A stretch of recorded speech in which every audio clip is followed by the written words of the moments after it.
What is up, everybody? It's your boy Tino here, and we're here for another week of White Sox baseball talk.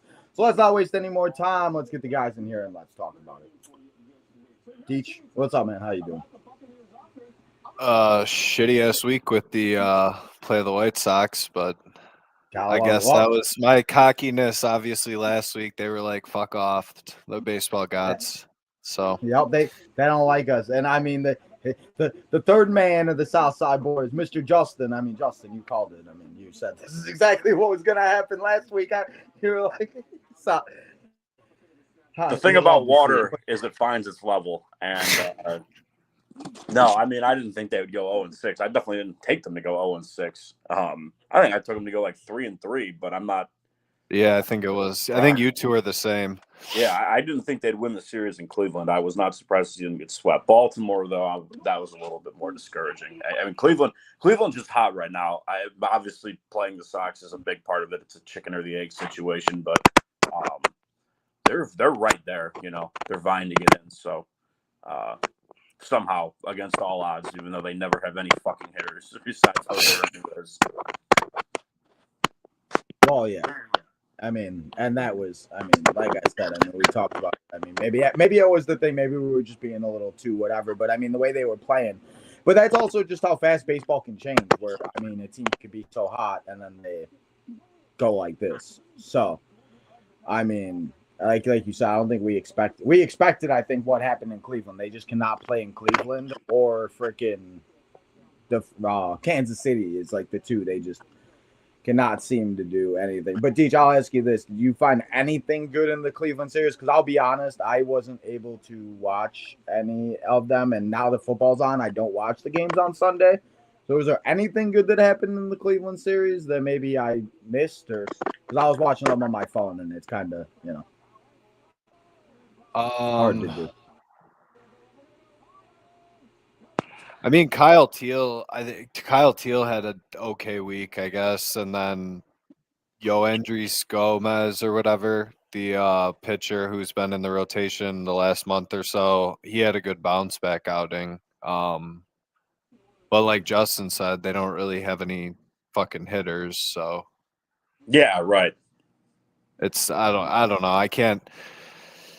I don't know. There really wasn't anything that like jumped out. I mean, I watched some of the games. The Baltimore series I probably watched more of, and that even in of itself was kind of disappointing. So, I mean, well, yeah, and I mean that's kind of just like and to be honest, like with me too, like around this time, like I said, with football on now, like Sundays and Thursdays and Mondays and stuff like that, like unless like football's not on, like I'm usually like it's hard for me to like because I just forget and like especially on Sundays, the game start at noon or at 1, and I'm sitting there at noon watching, and I'm like, oh shoot, it's 2:00, what's the score?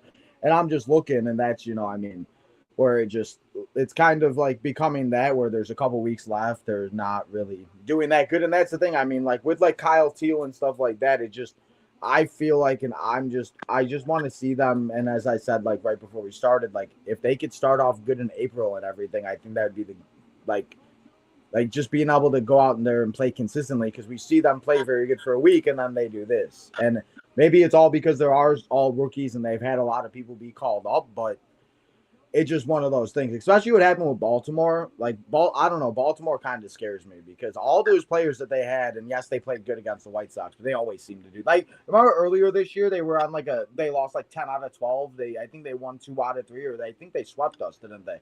And then I don't think we beat them this year, no. So then they won like 12 out of 14. So maybe the Orioles just like, but I mean, that's the thing that kind of like worries me with them, and especially it's like.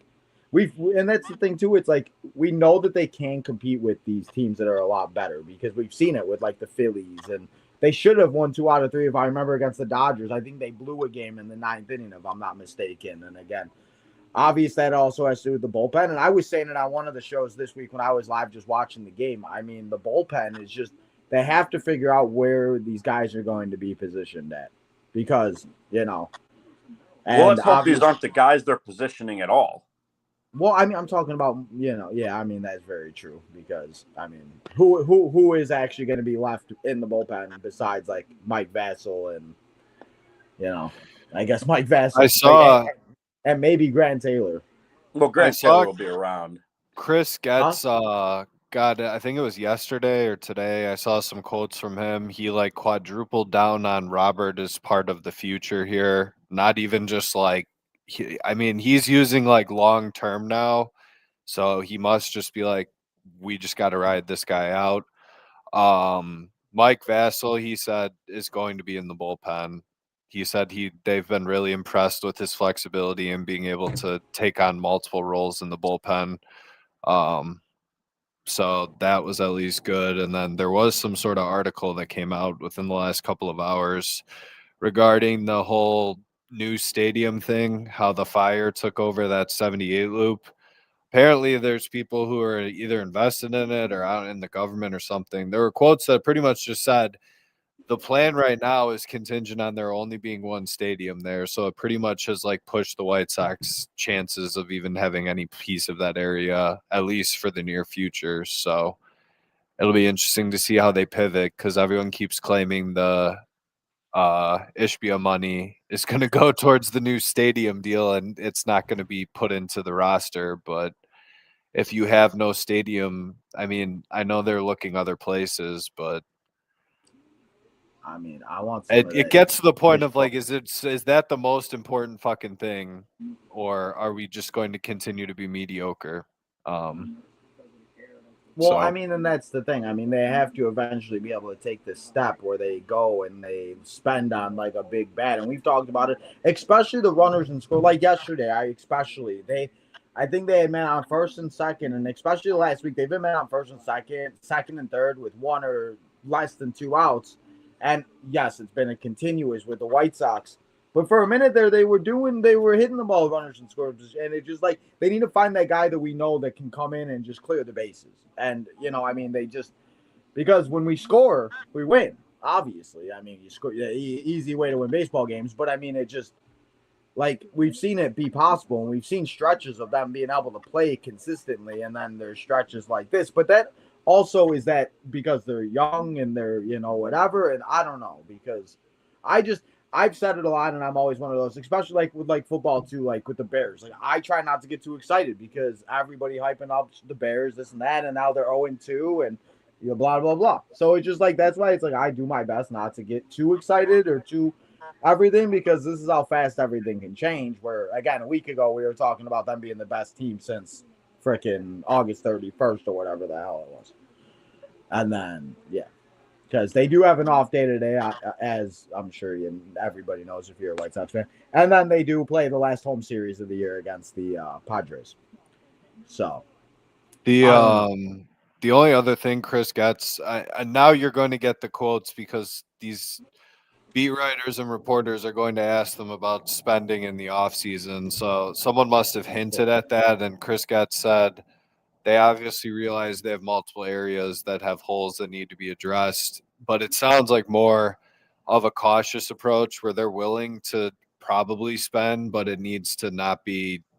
I don't think he wants to do like another Benintendi contract where the guy, it's like you're overpaying for what you realistically are going to get. So which that's kind of the hole they've dug themselves, in my opinion. I don't think you can necessarily beat out other teams that are closer to contending if you're going to offer the same amount of money. So we shall see how it plays out, but there's definitely not enough. I mean, they need to add some stuff in free agency, which I mean, we'll get into further because I do want to kind of circle back to the rotation.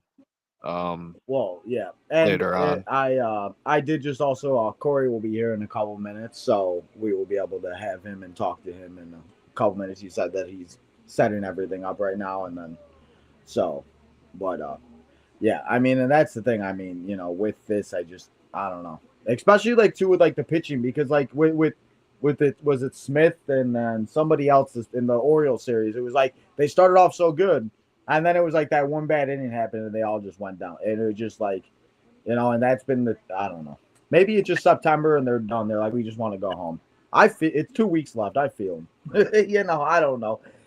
But again, like I feel like them not wanting to lose 100, and Will even said it in the interview we had with Chuck today. Like, yeah, that they don't care about the wins, but it still is something that I feel like again having 3 straight losing years of 100 losses is just not it.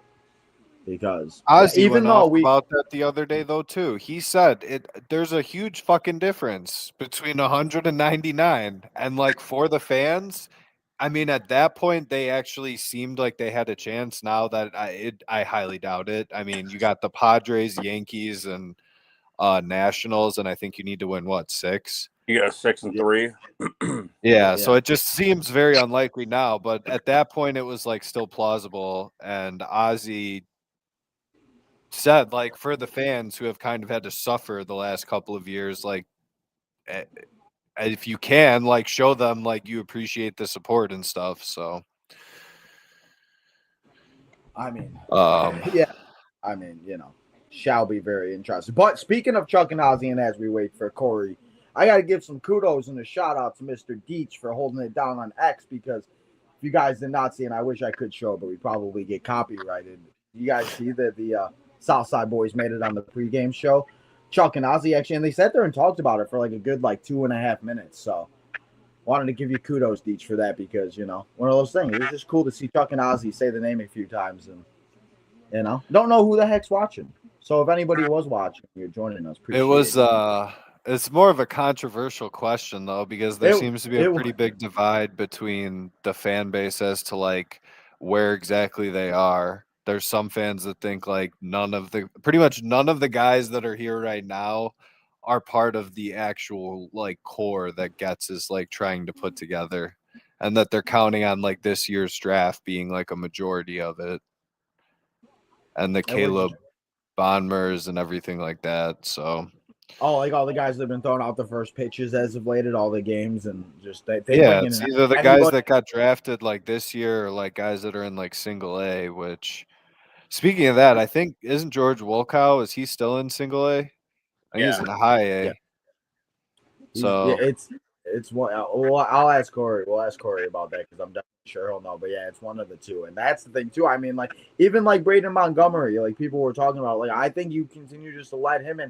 He's injured right now, but he's going to play in the AFL, the Arizona Fall League, and I think like let these guys develop, let them continue to play, let them go do this and that. So, as we've talked about, don't rush them, don't do all the shit that we did before, and let's not have the same like because I don't know if I can go through that again. That's why it scares me that you say that about Getz because I don't know if I can wait for these 19, Well, 20 years. I think that's the stupidest shit I've ever heard. I don't know what asshole idiot is sitting on there saying that. No offense if that's any of you watching, but I mean, what they have gotten such good production out of rookies this year. They're just going to punt and wait another 5 years to be good so that the guys they drafted this year, the shortstop they drafted this year can't hit. That's the future when they have Colson Montgomery playing shortstop right now. I refuse to believe that. That cannot be the plan, even for the cheapest team in the world. That can't be the yeah. plan. They have all these guys cheap right now. I'm not saying that they will make the moves to compete. They won't. But it is not Chris Getz's plan is not these guys who they're drafting this year and next year to be the next core. The next core is on the team. They might be complemented by some of those guys because it will not be free agent signings. But there's, I mean, even At for least a portion qualified of what was is here has to be the foundation. you have 2 catchers who can hit. One of them is a switch hitter. Yeah. You have a power hitting shortstop. You have a good defensive second baseman who gets on base. Vargas has had some very good runs this year. In what world are we waiting for another batch of players? That's ridiculous. I mean, that just turns into Rick Hahn again. Like, what changed? I said that just turns right back into what Rick Hahn dragged that fucking rebuild out so long. I mean, if that's what the repeat is, like, fans should be pissed off at that point. I mean, Rick Hahn didn't have these players in when he started another rebuild. He didn't have already good rookies. Yeah. So well, no, I mean, so it's well, then we talked about it with Eric when Eric was on the show earlier this year. You have to have layers in your farm system, and then you do have to be like willing to trade some of them off if you like pieces as you go, if they're coming close to. So, I mean, that's how I kind of envision this. I'm not saying next year. Right, but that's how you envision it because you have a brain. But there are people out there you are probably way more talks with and see their shit than me. But I know there are people who wouldn't trade a prospect for prime Mike Trout. Well, what do you mean? We can give up this 19-year-old in high A. Mike Trout, he's going to be the best player ever because the White Sox have such a rich history of developing talent. Yeah. No, I agree. I think there's a guy now. I think there's somebody that can answer a lot of these questions. Let's welcome him to the Southside Boys for the first time. Him and I have been working together since the beginning of the podcast days. He's been on Tino Time a few times to talk fantasy football and everything else. But let's welcome to the Southside Boys, Corey from the Minor League Minute. What's up, bro? How we doing, boys? What's up, Corey? Good. How's it going? How are you doing well, man. It's a good time to be talking about the Sox. We're on the up and up. I know the wins are starting to come a little bit more. I'm excited to talk to you guys.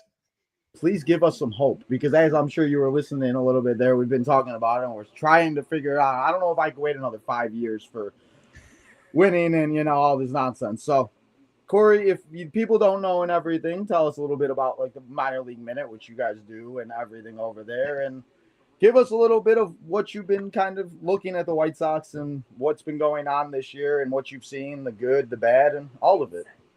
Yeah, appreciate you guys having me on and letting me use the platform, right? I'll be sure to plug you on our channel as well. But I started a channel called Minor League Minute about a year and a half ago. It was April of 24, where we just focus on the developmental side of baseball, right? So it's AAA, AA, High A, Single A, Rookie Ball, Northwoods League, Coastal Plain League, your Summer Wood Bat, trying to buy in on prospects just like teams do.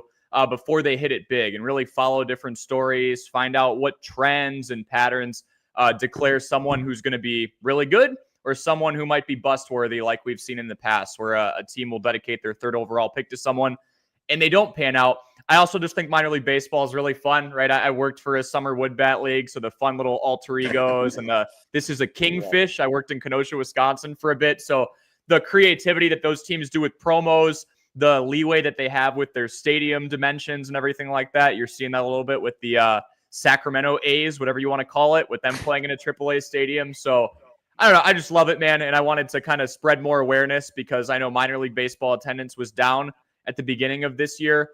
So I think just letting people know how fun the sport is, even for guys who might not be your Mike Trouts or your Juan Sotos of the world, it's still a lot of fun to watch them play ball.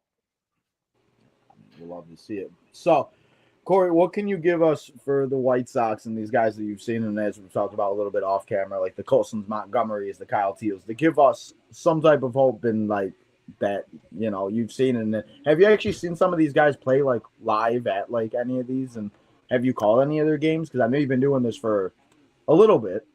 Yeah, so good call. I have, we'll talk about him later. I've called a couple George Wolko games, right? So I've seen a handful of his at-bats when he was in the Northwoods League. And the cool thing about him, and I'll get into Colson and Teal and Mydroth and everybody else in a little bit, and what went into the Crochet trade, which I think you guys in a little bit, if you don't feel it already, you won. You got a load for him, and they're working out pretty well thus far. George Wolko, I called some of his games when he was a 17-year-old in a summer college wood bat league. 17-year-old. So he's going up against 21, 22, 23-year-olds who are juicing eligibility, right? And they're, I went JUCO. I had my COVID year. He's playing up like 4, 5, 6 years, and he was tearing the cover off the ball. So that's the one connection I have in a live capacity. But I've been really intrigued by the White Sox farm system the last couple of years, and you're starting to see it turn into major league wins too. So I think there's some hope to be had. Tino, you brought up Colson. I mean, that's a perfect example of people were panicking a little bit in AAA, and rightfully so. He was hitting around like the Mendoza line for a little bit. But the big thing with him is the intangibles were always there. He always had the power, and he always had the plate discipline. I know the strikeout rate got a little ugly at times, but he learned more and more how to be selective. And even perfect example right now, he's hitting 218, but his OBP is around 300. Guys, in 2025, that plays. There's people throwing 100+ miles an hour with movement. If you can at least decipher what's a good pitch and what isn't, which Colson as a young 20-something-year-old seems to be able to do, and he would have been on pace for a 45-50 home run season, Colson's a great story. And then Mydroth, I think he's a natural-born leader. Same with Kyle Teal being behind the plate. They were kind of platooning him with Caro at the beginning there. I mean, those last two guys, you got them in the Crochet trade. So I think if you were to talk to me a year ago, I wouldn't be as bright and bubbly about the status of the White Sox, but you guys have good leadership. Venable's in there now, and I think you're heading in the right direction. And I don't think you're going to have to wait 5 years. I think wait 2 years, and this team might be back in the playoff picture graphic in late September. Hopefully, hopefully. Now, let me ask you this. You mentioned Kyle Teal and Edgar Caro. Yep. With those two, there are some fans that think that the Sox should decide which one is their future catcher and move the other one to acquire talent to fill other gaps. Do you see that in your opinion, or would you ride them out? Because Kyle Teal, I think, did play some outfield in the minors, if I'm not mistaken. Not with the White Sox, but with the Red Sox affiliates. I mean, I don't think it needs to be necessarily you carry those two catchers and like one of them DHs all the time. I do think one of them should be converted where they can play multiple positions, just to add to the flexibility of the current, I guess, roster and future roster as well. Yeah, I would agree with that. So I would say ride it out short term. Like it gets fun when you're a 75, 80 win ball club and all of a sudden other clubs are approaching you for your prospects because you have a surplus, or you for your platoon catcher because they have a superstar. Like you could always do it for the right deal, but we've seen it with Kyle Schwarber before. He's a good example. I'm a Cubs fan, so that'll come up. But I did a lot of research on the Sox for you guys, and I know a decent amount about their farm system. But I think if Kyle Teal's got the background to play in the outfield and you think it's easier to convert, bats are so valuable at the backstop position. We've seen the pop from Caro. We've seen Kyle Teal be able to spray it all around. Unless you get the right deal, I'm good with just riding it out, because I think the Sox they were originally in the rebuilding phase where you're just, if someone gets good enough, you sell them off, and then you're looking to get the prospect haul. They're at the point now where you're willing to let some of those guys graduate, be major league talent, and develop, because eventually in 2-3 years, maybe less, you want to turn Chicago into a destination where other superstars want to play with a Kyle Teal, with a Chase Mydroth, with an Edgar Caro. So, yeah, Deech, I think hold on for now. If you get the right offer and Edgar Caro or Kyle Teal is in there in a package deal for a superstar, and you want to take a 65-win ball club upwards, you do it. But I don't see, considering how green they are, I don't see anything wrong with holding on to the talent that you guys have there. They'd trade the wrong one is what would happen. Possibly. That's sometimes how it goes. Yeah. It's the Chicago thing. It goes that way a lot for us. Although the Crochet trade, that was Chris gets okay, so we can kind of, I guess, get into this a little bit. I was not the biggest fan of the Dylan Cease trade. I mean, it was okay, but it just felt somewhat underwhelming, and that could have just been us having a little bit of bias. Is it that they got no quality major league players for him? Was that your problem with it? Yeah. I mean, as of right now, well, you have Drew Thorpe. Drew Thorpe got hurt. I mean, we really got to see a partial season of Drew Thorpe in the majors. And, I mean, he did decent, but you never know how, especially a guy who doesn't throw hard. Hopefully the whole Tommy John thing goes smoothly. He comes back. I mean, they said he should be ready to go next season, but I mean, other than him, Samuel or Sammy Savala, I believe he's still in. Is he in high A or low A? At this point, I think high A. I want to say high A sounds right. I can find that for you. He's definitely not in double A yet, so he's still in that lower echelon, right? Yeah, so it's gonna be a bit. And I guess him just watching videos, I think he did make some adjustments to his swing, but he used to have one of those like massive like front leg kicks before, and I was just like, that does not play at the major league level. I mean, you have to be like a phenomenal talent that just like scoots through a farm system just mashing baseballs for that to work. So the Crochet trade, like you said, I would say Boston won it as well. I mean, if they didn't extend Crochet, that would have been like we just like took all your money. But I mean, I think it worked well for both teams, but it has been promising. I mean, even Winkelman Gonzalez, who is the fourth piece of that trade, they could, if he can get him to control really spotting his pitches and stuff like that. I think like walks and just not having the best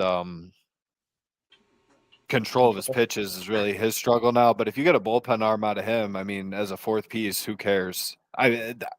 good for them at that point. So, yeah, I'm intrigued by Wickelman, man. I think obviously he's the fourth piece. You need Braden to stay healthy. I'm excited to see him in the Arizona Fall League, but I'm of the belief if Teal and Mydroth work out and you get 5-10-year careers out of them, hopefully more, you won it, right? And the other two, hopefully they end up doing something in the majors. I think Braden's got a load of talent.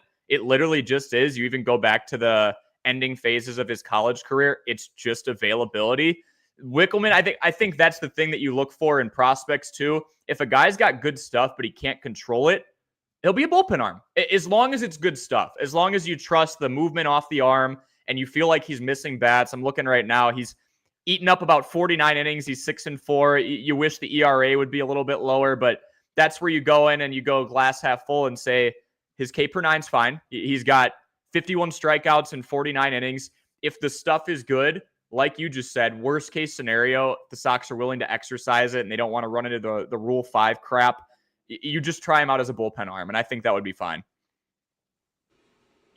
Yeah, I mean, and I think that's the biggest thing with it is to see how all of these guys, and as you said, I mean, the fourth piece in a trade is always, I mean, if it works out, it works out. I mean, all these guys, we've seen it happen in other trades. They all don't always work out. And it sometimes always seems to be that player to be named later sometimes is the guy that always works out. It's so weird. I've seen it happen when they show like trades from like the past and everything else like that. What is, out of all of the prospects, I'll ask you this, what is the top 10 prospects that intrigue you the most, like that are in the farm system for the White Sox? Noah Schultz really intrigues me. I know you guys are looking for more slugging right now, but when you have someone who can flirt with triple digits and it's another lefty, the Sox have a long line of lefties who are able to do damage, whether it's Crochet or Sale or insert rising prospect here. I really liked the Noah Schultz just draft class. I like Hagen Smith a lot too, but I think Schultz has the nasty stuff and not the nasty stuff of, oh, we'll try and figure out if he can be a bullpen piece. I'm a true believer he's in that rotation sooner than later. I was really impressed with what we saw last year into this year. So Noah Schultz, just from a pure electricity perspective, it's 2025. We like guys who can throw the ball hard, and he can do that. He's still kind of rounding out the rest of his pitch arsenal. But Noah Schultz really grabbed my interest. I think the first round pick from this year is interesting too. He was a pitching prospect in high school, but he could also hit, and he came from a really good high school that had a couple of top 15 picks this year. So Noah Schultz, I think, is the polished answer that I'd go with, where I think we'll be seeing him pretty soon. Okay, you mentioned Hagen Smith. You're obviously in the weeds a lot more with this than I am. I don't know what these examples are with other teams and whatever. It doesn't worry you at all to draft Schultz is whatever. It's very easy to kind of go along with this longer process of getting him up because they drafted him as a high school pitcher. Hagen Smith, if I'm drafting a pitcher out of the Southeastern Conference, a college pitcher who pitched at the highest possible level, and so he's already older, and he's having the command issues that he's having this year. They're sending him to Arizona to do God knows what. I mean, I can't insult that as much after seeing what happened with Colson Montgomery, but that doesn't concern you, because for me, I'm already writing him off as like, oh, there's another terrible pick. Yeah. So I hear your concern, and I think like my panic meter is probably closer to a 3 to a 3.5. A year ago, and I'll tell you why. A year ago, panic meter is closer to a 5.5 or a 6. 2 reasons I think we're fine with this. One, I go back to K per 9. That's one of the stats I love here, because regardless of the level of play, if you're elevating and you're striking out 108 guys and 75 and 2/3 innings, you're good. 56 walks is not good, right? I'm a Cubs fan. I was getting front row seats to Tyler Chatwood. We got him from the Rockies, and he'd be at 90 pitches in the 4th inning. And I was like, oh, nice. All right, let's burn the bullpen again. But there are examples, if these training aspects are handled correctly, like a Colson, or let me give you a pitching example. Jacob Mizorowski had no command in the minor leagues. There's still cases in the major leagues where they're trying to figure out what to do with him for the Brewers. Is he going to be a bullpen arm in the playoffs? Probably. But they trusted the stuff, and they started to fine tune. And it's tougher with bigger guys like Mizorowski too, right? Like he's 6'8". Hagen Smith, I feel a little more confident in. He's more compact. He's 6'3". He's 225. So it's not this long looping arm motion. It's someone who I think if you bring everything a little closer to the chest, and I'm not a pitching mechanics person, right? But the taller, lengthier guys, they usually have more command issues, and it's harder to reel that in. If Milwaukee was able to do that with Miz and at least make him a competent major league arm, I'm of the mindset that Hagen Smith, if he gets the right work done in Arizona, is going to be good.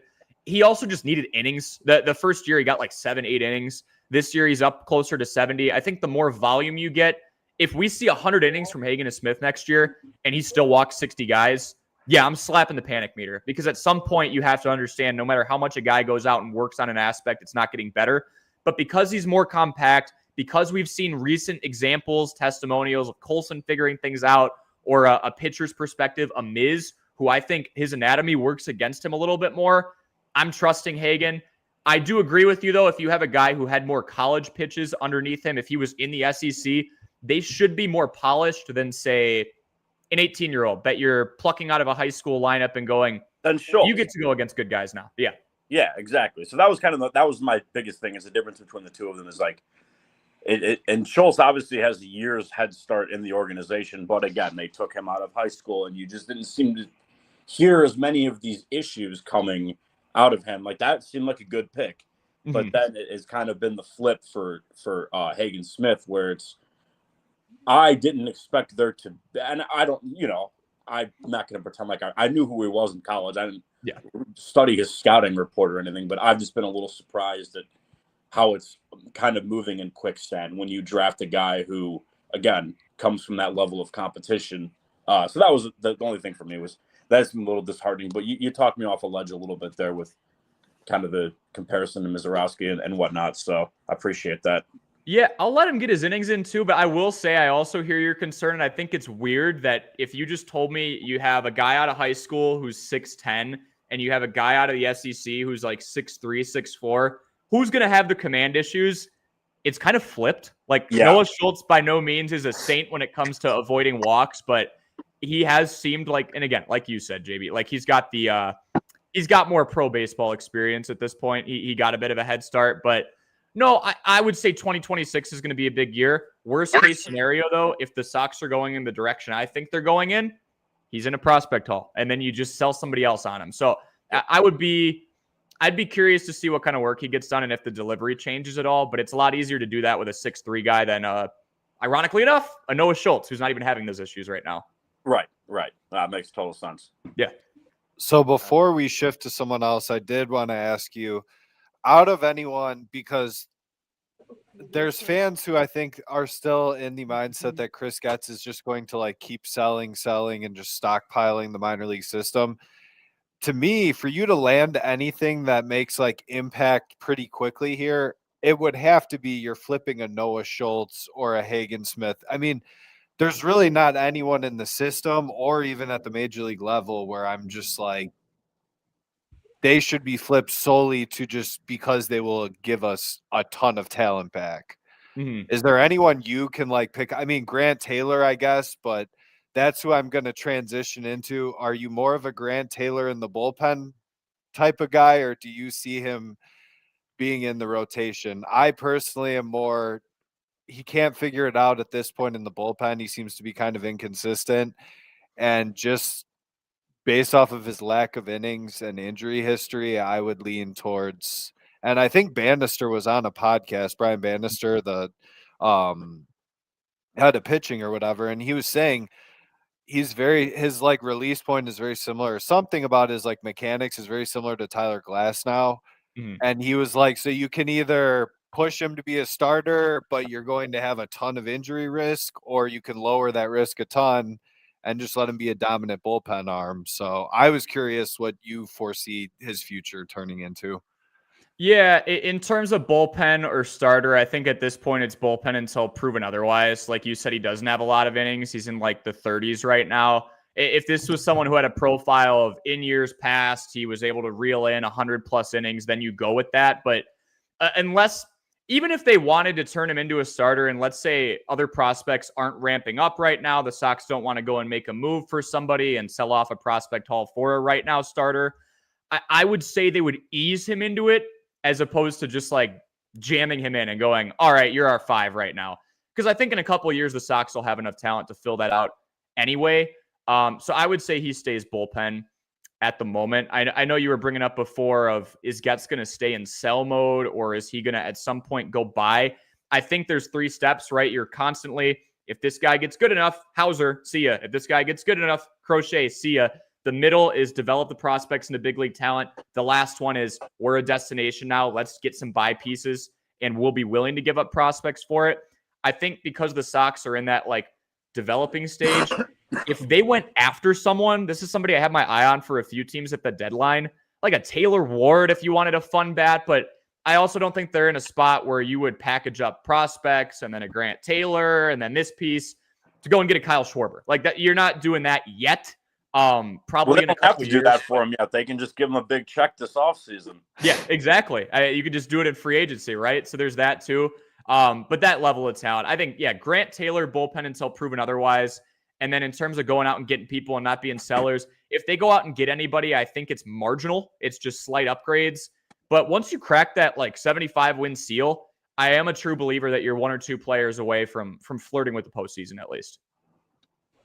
So it won't just be dumpster dives like we've had to endure the last few seasons. No, I'm hoping not. I don't think so. We're outside the dumpster now. I think you guys have untouchables. I think you hold on to Coulson. I don't think he needs to be going anywhere. I think after the work he got done, all the reps he got in AAA, he's been working with the same coaching staff and the same affiliation for a while. I mean, he's been here since July, and he has the numbers that it's insane. You don't sell off a guy like that. You put that in a full season. I think at one point he was on average to have 168 RBIs. If it was like a full, it's just like that's insane. With Sox haven't had a guy like that come up in a while and actually produce like he has. Yeah, I think he's an untouchable for sure. Yeah. So let me ask you this: Lennon Sosa, no one really predicted to have this good of a season. If you were Chris Getz at this point, would you sell thinking you're at more of a high end of what you're going to get in a return because he may not be a piece of the future, or do you hold on to him and think you get anything else out of him? You've got so many guys in the infield. Like, I know this is going to be years from now, right? But like a Carlson or a Bonham, I know he's more left side of the infield. I think when you have a Lennon Sosa who was, we can say it, right? Like underwhelming the first couple of years, and he just pops for 20 home runs this year. That's a guy where I'm more of the philosophy of, we might have caught a one-off. Let's sell high. If you have someone who's steadily inclining, then yeah, I think we ride it.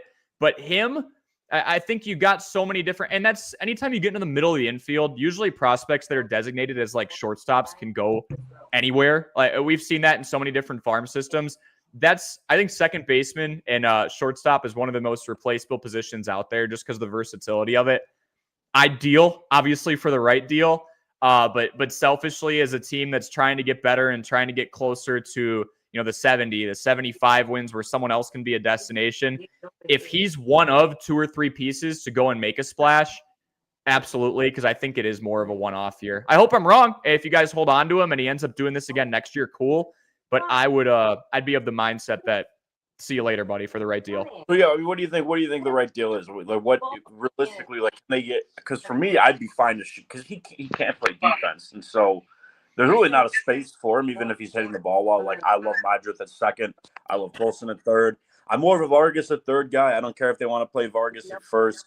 Me is whatever. My hope is that not dumpster diving, but they do something to supplement the other corner infield position to go around with Vargas.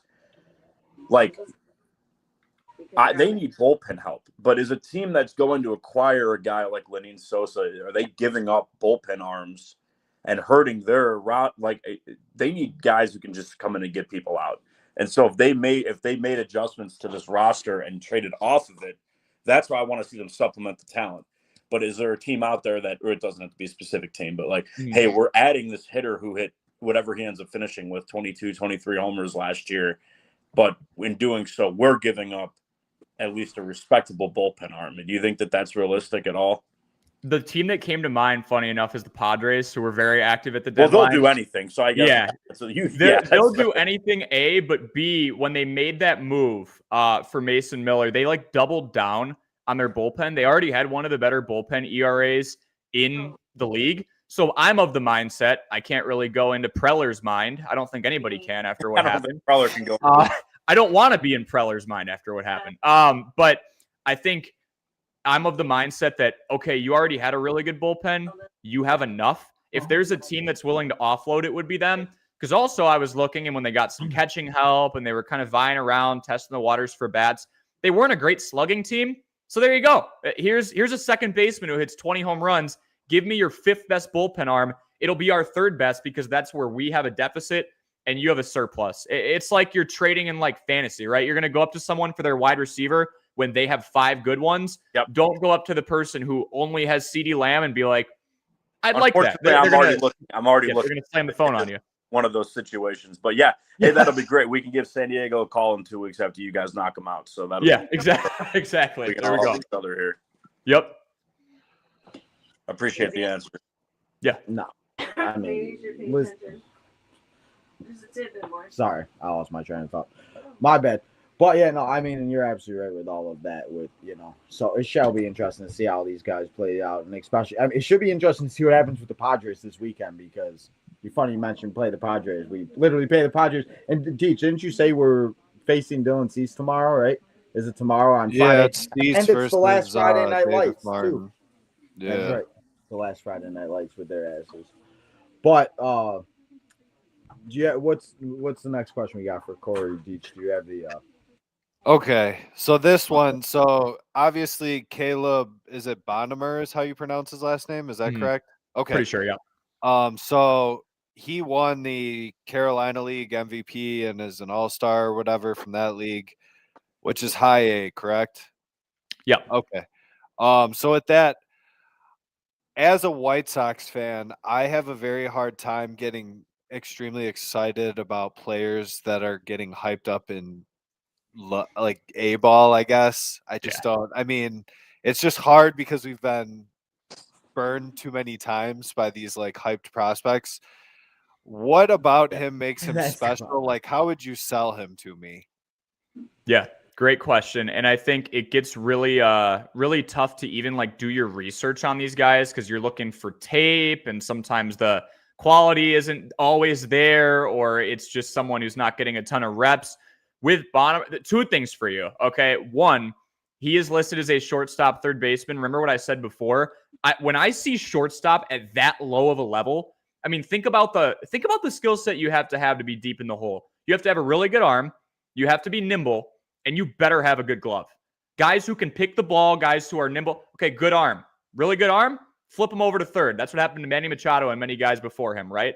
Okay, really good at picking and good at the middle infield and turning 2, 6-4-3, 4-6-3. Flip him over to second. Got a good scoop over there, really good reaction time. Flip him to first. Just straight up fast. You don't think they're going to be your powerful bat, and it's more of someone who can sprint around.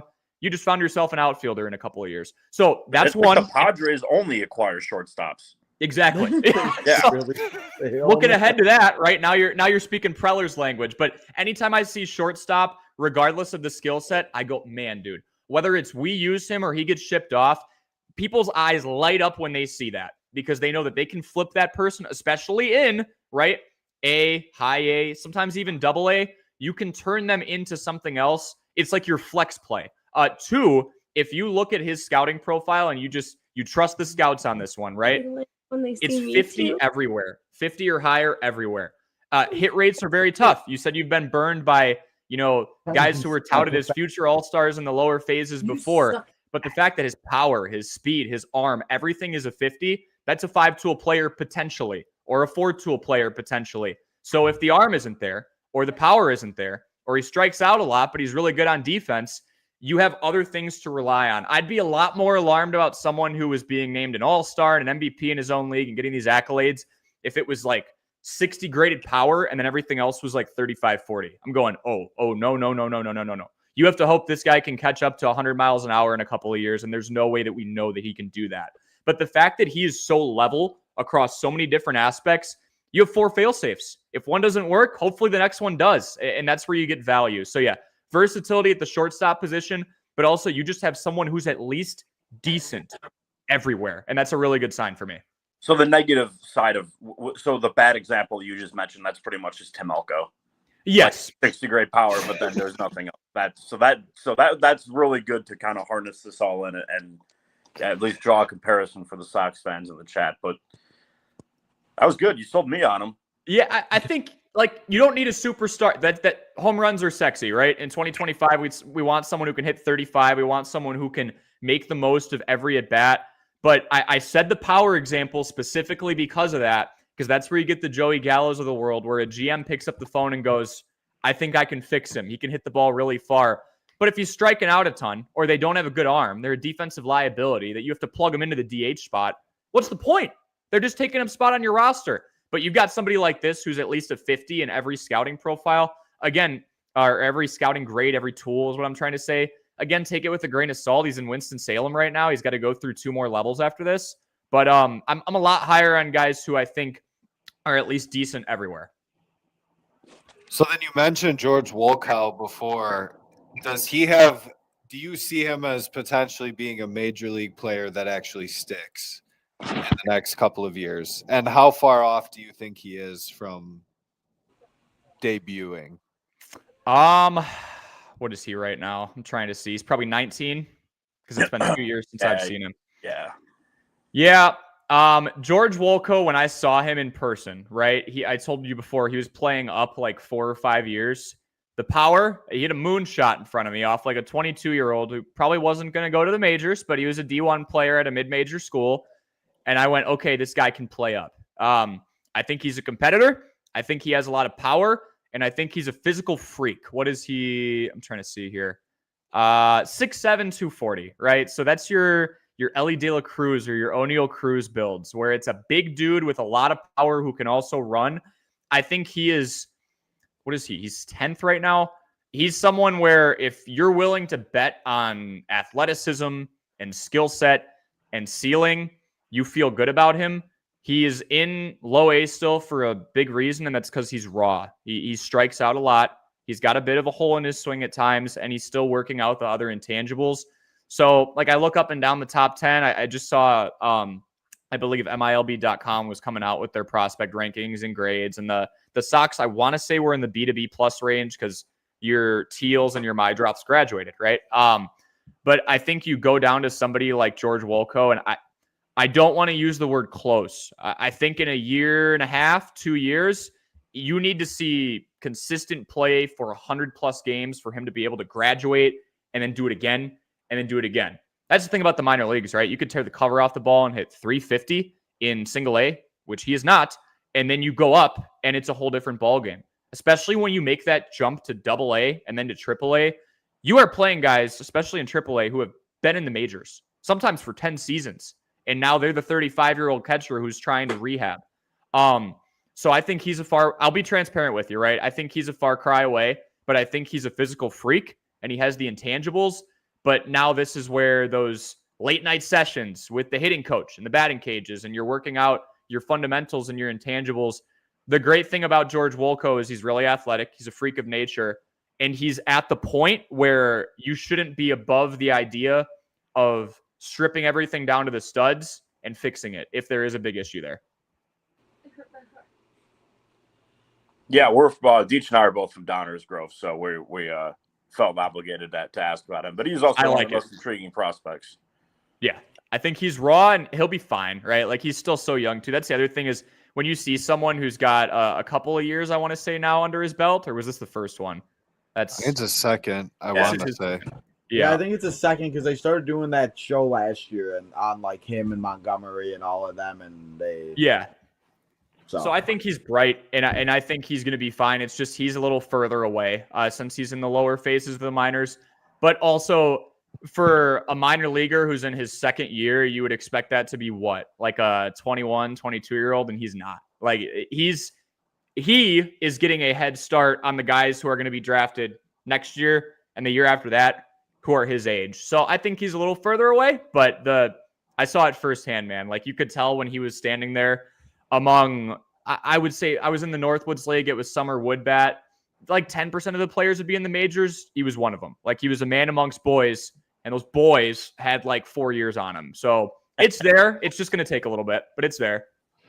It's crazy how young some of these guys are now, and they're able to do this at such a young age. I mean, I talk about it all the time. Like, the fact that these people are like 23, 24 in the majors and they can't even drink, or like, it's insane. Like, how these guys go out there and do that. And sadly, it just seems like we have to continue to be patient. And I think us White Sox fans are done being patient at this point, because we want to see production. And I mean, shit. And the fact, what do we have? 56, 50 something, 7 wins. The fact that that's 16 better than last year is kind of sickening.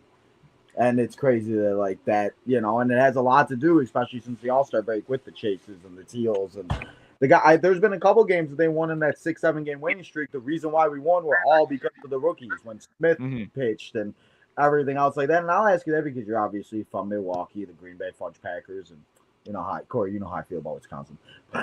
Were you ever able to see, like, Shane Smith and everything else like that, or at any of the, like, Milwaukee places and that you called games and everything?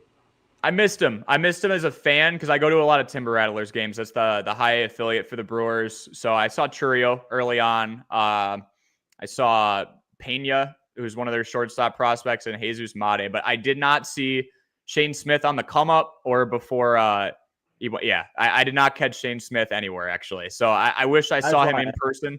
But yeah. Do you think he is a long-term piece, or do you think they'll ride him out to the point of we're not going to re-sign him, so flip him? I think long-term, because I think the beauty of this rotation in general is going to be that it's deep. If Noah Schultz hits, awesome. But unless you get another, like, Garrett Crochet out there to really anchor the starting rotation, I think 1 through 5, the flex of this Sox team is just going to be that you have guys who can go in and get outs, and that's starting to be what we're seeing now. And, like, I share an office with a Sox fan at my job here in Wisconsin, and I'm a Cubs fan, so we're just surrounded by Brewers fans, which is great. Especially this year. They're not doing good at all. But his big concern to me that he echoed, and why he was so excited to get Colson and was really hoping that would work out, is that you guys have had decent pitching, actually, especially earlier on in the season. It was just more so the slugging. So I'm of the philosophy, if it's not broke and the guy isn't expensive, don't fix it. I think they ride him out. And then the contract year is going to be a big one. But I think for a team who doesn't need a remarkable 4 or a remarkable 5 or anything like that, again, it's more so bullpen arms right now.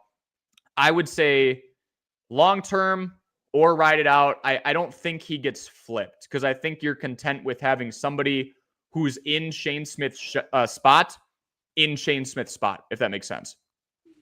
Yeah. Well, I mean, even in some of it, he had not the best outing the other day. And I mean, I feel like he wound up with 7 strikeouts still. Yeah. Well, I mean, he he gets a lot of great. The swing and miss stuff is what impresses me. Mm-hmm. I just love his competitiveness. I just love that he's just out there and just is doing his job. I think they Corey, we've talked about it a lot on here in the past, of just like their last guys kind of lacked that. Like, never really felt like Dylan Cease. I always felt like Dylan Cease cared more about Frisbee than he did baseball. Frisbee, Giolito he'd get kind of pouty out there, and I love that Shane Smith just takes the ball and throws, and he's just a dog, and he's a competitor. And that there's nothing that you have that's going to measure that or anything, but it's a guy that I enjoy watching take the ball every 5 days. And you need that. No, you can't measure it, but I mean, let's be honest, guys. Is a 41 and 121 season a year ago. There is improvement, and I'm a firm believer that part of it is because the squad got more talented, but part of it is also because they got a fresh start. Will Venable's in there, and you're getting the sense, even when they won the first game of the season, you had some quotes out there of, "We are the White Sox. We're going to be scrappy. We're going to make you work like hell for every single win." I think there are guys in there who are motivated to go out there and play in front of, thousands and thousands, tens of thousands of people at Rate Field 81 times a year. I think there is something to having guys who want to be there.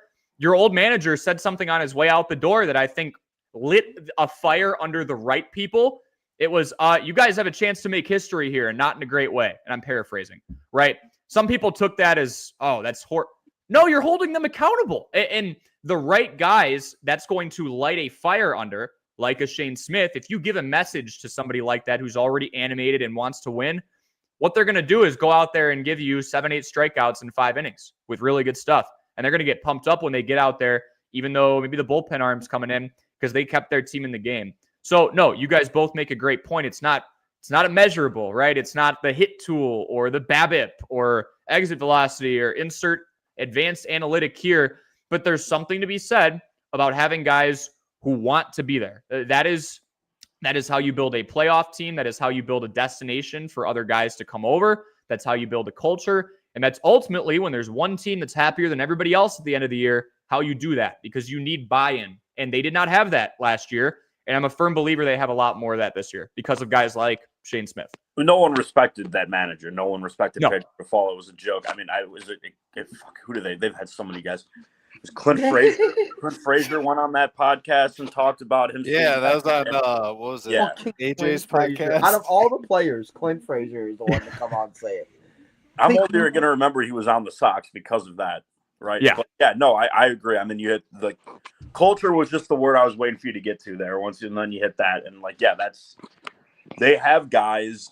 Ultimately, and obviously you're way more prospect focused, but they have guys who like each other, who like playing for one another, who want to go there and compete. They seem to like the manager. They got some bigger personalities in there now. Your Vassals, your Madros. I think earlier in the call, I was off the screen, but you called Madros a leader of just a natural leader, which is they just have lacked that for as long as I can remember, and that's why even though they suck right now, but you can see some of those traits that are there that we are not really familiar with, and that's I think then the only positive of the season is, or at least the biggest, is that you can feel the culture shift. Even if they're still bad, they're laying a foundation. Sad as it is to say when they're on the way to losing 100 games for the third year in a row. Yeah, I hear you, right? But I'm also, so first off, like the attributes, and you always get worried when someone gets called up, like, is this going to translate? Is that going to translate? I'm trying to remember what the exact words were for Chase Mydruff's. Like, they did the video in the clubhouse for the Charlotte Knights. Hey, man, you're going to the show. If the word leader wasn't used, they were skating around it, right? Like, that was an attribute that you knew, even if he went in and started 0 for 30, which he actually did the opposite of. He came out of the gates hot. You knew you were going to get somebody who was going to be a good morale guy, and rah-rah is not everything, but you need positive mentalities. 2, I know losing 100 games sucks, but I was talking with Tino about this like a week or so ago. If you went up to somebody and said the Sox were going to be in the hunt to win 60 games this year, a lot of people, even though that's a lower bar, are laughing. That a 19-game jump is crazy, and the fact that's still in the realm of possibility, I think, is really positive. Buy low, right? Buy in on team stock. I don't think a lot of people were buying in on the White Sox last year because they weren't sure when that upward trend was going to happen. I know losing 100 games sucks, but now you can actually see it. And now next year the goal can be 70, 75. Now all of a sudden your fans in late August are looking at that wild card graphic going, we're only 5.5 out. That's where it gets really exciting, and that's where you get the buy-in. So I know it's not fun now, but you are heading in the right direction to where buying White Sox stock is going to resonate with more people.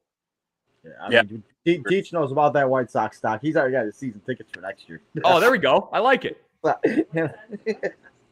yeah, Corey, I appreciate you coming and hanging out here and talking to us and making us feel better because, as you said, it hasn't been the best, but things are going and moving on. Now, guys, you got any more questions you got for Corey before we say goodbye for the day?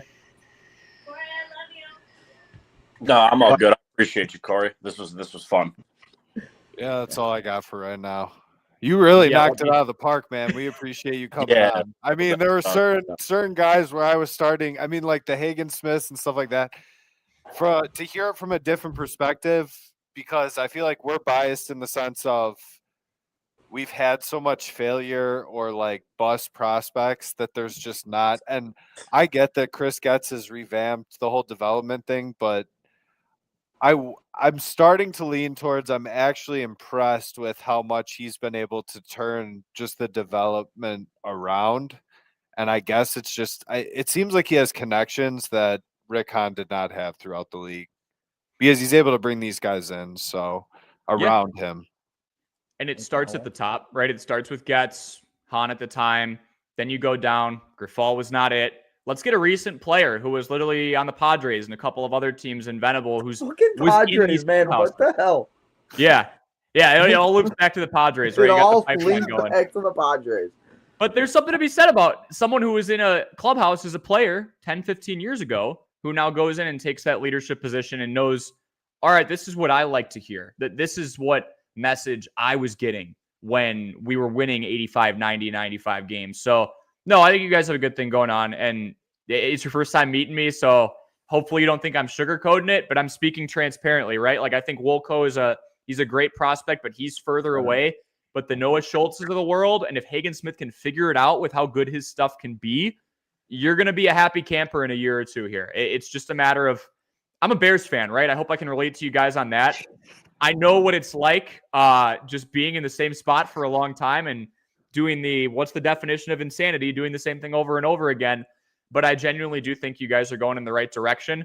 I mean, and you're at a point now, at the very least, even though I'm saying be patient, where you can look over to Colorado at Coors Field and go, someone's got it worse, right? You guys are way above them.